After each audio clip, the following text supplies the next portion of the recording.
Assalamualaikum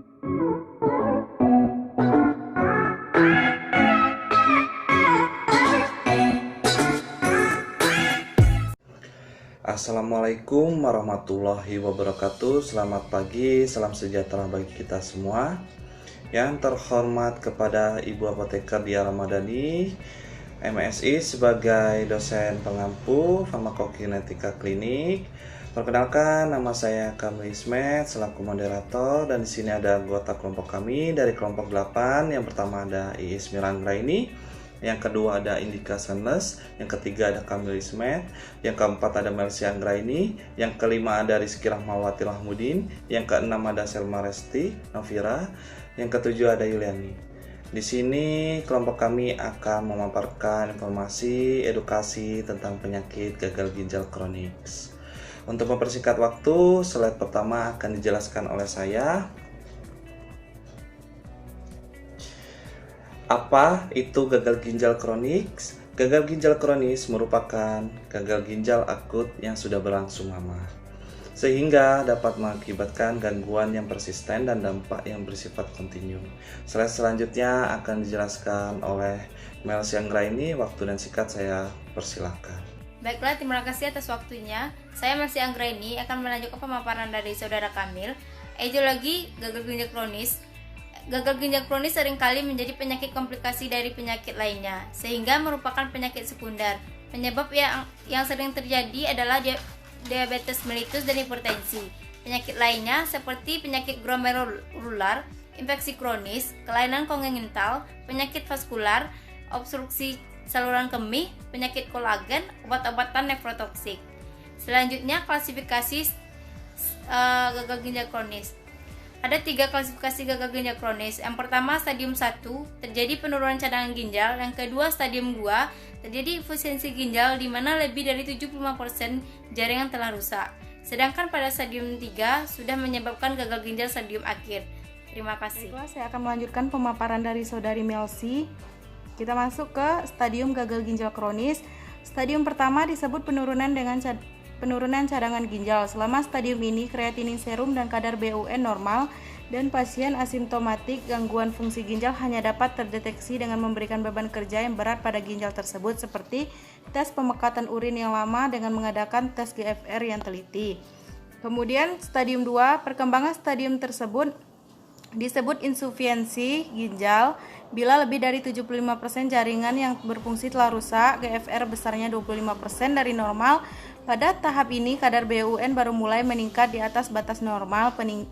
Peningkatan konsentrasi BUN ini berbeda-beda bergantung pada kadar protein dalam makanan. Kemudian pada stadium ini, kadar kreatinin serum juga mulai meningkat melebihi kadar-kadar normal. Azetemia biasanya ringan kecuali pasien mengalami stres akibat infeksi, gagal jantung, atau dehidrasi. Pemaparan selanjutnya akan dilanjutkan oleh saudari Selma. Terima kasih, saya akan melanjutkan penjelasan dari teman saya sebelumnya. Di sini saya akan menjelaskan tentang stadium 3. Stadium ketiga dan stadium akhir gagal ginjal progresif disebut penyakit ginjal stadium akhir atau ESRD atau uremia. ESRD terjadi apabila sekitar 90% dari massa nefron telah hancur atau hanya sekitar 2000 nefron yang masih utuh. Nilai GFR hanya 10% dari kadar normal dan bersih. Kreatinin mungkin sebesar 5-10 mili per menit atau kurang. Pada keadaan ini, kreatinin serum dan kadar BUN akan meningkat dengan sangat mencolok sebagai respon terhadap GFR yang mengalami sedikit penurunan pada ESRD. Pasien mulai merasakan gejala-gejala yang cukup parah karena ginjal tidak sanggup lagi mempertahankan hemostatis cairan elektrolit dalam tubuh. Selanjutnya saya akan menjelaskan fungsi ginjal. Di sini secara umum fungsi ginjal ada 7, yaitu yang pertama mengatur jumlah air dengan mengatur jumlah kencing agar tidak terlalu banyak atau sedikit. Yang kedua, mengaktifkan vitamin D, membantu tubuh menyerap kalsium. Yang ketiga, memastikan tekanan darah agar tidak terlalu tinggi atau terlalu rendah. Yang keempat ada menghasilkan hormon eritopoietin yang mendorong sumsum tulang menghasilkan sel darah merah. Yang kelima, mengatur kadar keasaman tubuh. Yang keenam, menyaring darah dan membuang sisa-sisa bahan yang tidak digunakan oleh tubuh, sisa obat, dan lain-lain. Yang ketujuh, mengatur jumlah elektrolit dalam tubuh, kalium, natrium, dan kalsium. Selanjutnya akan dijelaskan oleh teman saya, Iis. Di sini saya akan melanjutkan presentasi dari Selma Restinovira, yaitu tentang gejala ginjal terganggu, di mana gejala ginjal terganggu ini meliputi seperti lemah, letih, dan lesu. Dan yang kedua ini yaitu munculnya nyeri pada punggung bagian bawah dan nyeri dapat menjalar ke perut bawah dan selangkangan. Dan yang ketiga ini yaitu penurunan volume urin. Yang keempat yaitu perubahan warna pada urin, termasuk urin keruh atau bercampur darah. Dan yang kelima ini yaitu kencing batu. Yang selanjutnya keenam yaitu terdapat sesak pada dada. Dan yang ketujuh ini yaitu munculnya nyeri saat buang air kecil. Dan yang kedelapan ini yaitu kencing yang berbuih atau berbusa. Yang kesembilan yaitu menderita hipertensi. Dan yang kesepuluh ini mual dan muntah. Yang terakhir yaitu pembengkakan pada tungkai kaki. Baiklah, slide selanjutnya yaitu tentang etiologi penyakit ginjal kronik. Yang pertama yaitu glomerulonefritis, di mana glomerulonefritis ini yaitu peradangan pada glomerulus. Dan yang kedua yaitu diabetes mellitus, penyebab dari nefropati diabetik. Yang ketiga yaitu hipertensi. Mengapa hipertensi dimasukkan ke dalam etiologi ini? Karena gagal ginjal ini dapat meningkatkan tekanan darah. Dan yang keempat yaitu uropati obstruktif. Yang kelima yaitu lupus eritomatosus sistemik, amyloidosis, penyakit ginjal polikistik. Terakhir ini yaitu penggunaan obat-obatan seperti obat antiinflamasi nonsteroid, antibiotik, siklosporin, tacrolimus. Dan slide selanjutnya akan dilanjutkan oleh saudari Indika Sanles. Oke, saya akan melanjutkan presentasinya, di mana faktor risiko penyakit ginjal kronis itu ada dua, di mana dapat dimodifikasi dan tidak dapat dimodifikasi. Di mana yang dapat dimodifikasi yaitu adalah penyakit hipertensi, pneumonia, albuminuria, glikemia, obesitas, dislipidemia, dan para perokok dan kadar asam urat. Dan yang tidak dapat dimodifikasi yaitu usia, di mana usia semakin tua dan lanjut usia, dan laki-laki lebih cepat kena faktor risiko penyakit ginjal kronisnya. Dan begitu juga ras Afrika dengan Amerika, genetik dan hilangnya massa ginjal. Lalu di mana terapi gagal ginjal kronik yaitu terapi non farmakologinya, di mana pasien harus diet rendah protein, di mana dietnya hanya 0,6 sampai 0,75 gram per kilo per hari, di mana ini dapat membantu memperlambat perkembangan pasien CKD pada pasien dengan atau tanpa diabetes. Dan meskipun dengan diet rendah protein tersebut efeknya cenderung kecil. Selanjutnya presentasi akan dilanjutkan oleh Rizky. Baik, terima kasih atas waktunya. Saya Rizky Rahmawati Lahmudin akan menjelaskan mengenai terapi pasien khusus gagal ginjal kronik. Nah, untuk terapi gagal ginjal kronik ini yang mengalami komplikasi dengan hipertensi, terapinya ada dua, yaitu terapi farmakologi dan terapi non-farmakologi. Untuk terapi farmakologi, itu menggunakan obat-obatan. Untuk obat-obatan yang sering dipakai yaitu diuretika, beta blockers, vasodilator, simpatolitik sentral, ACE inhibitor, dan kalsium channel blocker.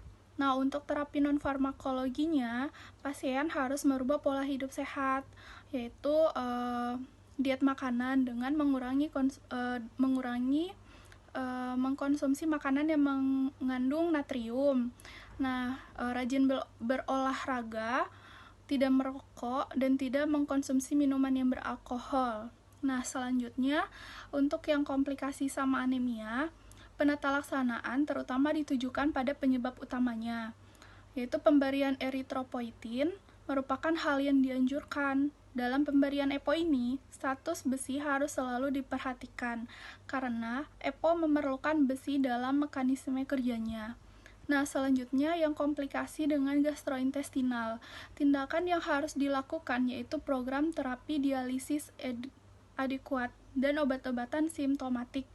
Nah, untuk sistem kardiovaskular, hal-hal yang termasuk dalam pencegahan dan terapi terhadap penyakit kardiovaskular adalah pengendalian diabetes, pengendalian hipertensi, pengendalian dislipidemia, pengendalian anemia, pengendalian hiperfosfatemia, dan terapi terhadap kelebihan cairan dan gangguan keseimbangan elektrolit.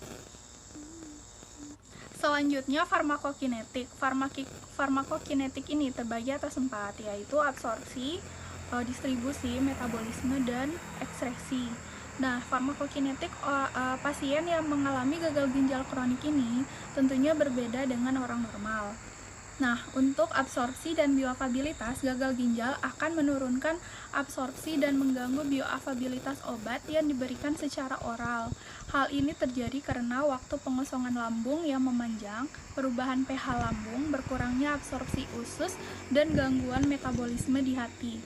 Untuk distribusi, gangguan fungsi ginjal tidak berpengaruh banyak terhadap volume distribusi ini. Akan tetapi, untuk obat yang sangat kuat berikatan dengan albumin, oleh karena terjadi gangguan pengikatan albumin, menyebabkan peningkatan jumlah obat bebas sehingga terjadi perubahan volume distribusi. Nah, untuk metabolisme, ginjal merupakan tempat untuk metabolisme dalam tubuh, tetapi efek gangguan ginjal hanya bermakna secara klinis pada 2 kasus saja, yaitu ginjal bertanggung jawab terhadap tahap akhir aktivitas vitamin D dan kebutuhan insulin pada pasien diabetes mellitus yang mengalami gagal ginjal akut sering menjadi berkurang. Nah, pada gagal ginjal kronik terjadi juga perubahan kapasitas metabolisme di hati dan organ eliminasi selain ginjal. Jadi pada keadaan ini bukan hanya obat-obat yang sebagian besar tereliminasi oleh ginjal saja yang terpengaruh, namun obat-obat yang sebagian besar termetabolisme juga mengalami perubahan clearance. Nah, untuk ekskresi, ginjal merupakan rute eliminasi utama untuk berbagai obat dan metabolitnya. Ekskresinya dapat melalui filtrasi glomeruler, sekresi tubulus, dan reabsorpsi. Nah, untuk ekskresi merupakan parameter farmakokinetika yang paling terpengaruh oleh gangguan ginjal. Untuk LFG atau clearance kreatinin dapat digunakan sebagai perkiraan jumlah nefron yang berfungsi. Apabila filtrasi glomeruler terganggu oleh penyakit ginjal, maka clearance obat tereliminasi terutama melalui mekanisme ini menjadi lebih panjang. Gagal ginjal juga akan mengubah reabsorpsi pasif secara tidak langsung dengan cara mengubah laju aliran urin dan pH.